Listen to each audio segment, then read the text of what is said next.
देखिए, मैं कई वर्षों के बाद गया था जी। मेरे पिताजी का जो है देहांत 2020 में हो गया था।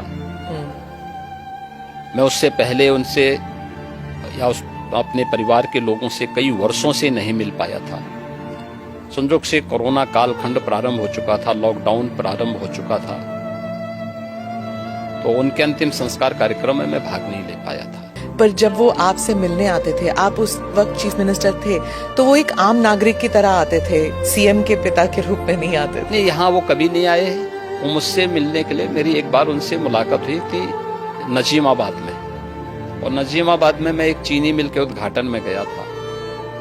तो भाषण करते हुए मैंने देखा सामने जो है कोई बैठा है, तो मैं पहचान गया उनको। मैंने कहा भी तो मेरे पिताजी हैं लगता है। तो सभा के बीच में बैठे हुए थे।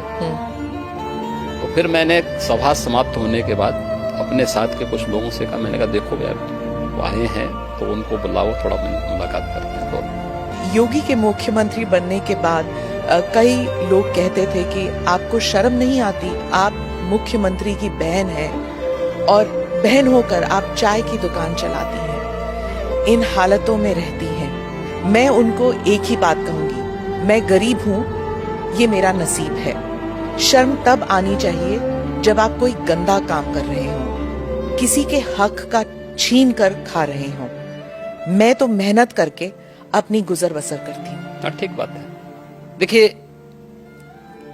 व्यक्ति को कभी भी धन और वैभव संतुष्टि नहीं दे सकती है, और मुझे लगता है कि सबसे बड़ा योगी वह है जो स्वयं की मेहनत से संतुष्ट है, स्वयं के परिश्रम से संतुष्ट है। दूसरों की मेहनत से कुछ प्राप्त करना और फिर उसको छीन लेना, ये तो डकैती है। उसके अलग अलग रूप देख सकते हैं हम समाज में, और मुझे लगता है सबसे निंदनीय कर्म यही है। और यही अंतर है एक योगी और एक सांसारिक मनुष्य में।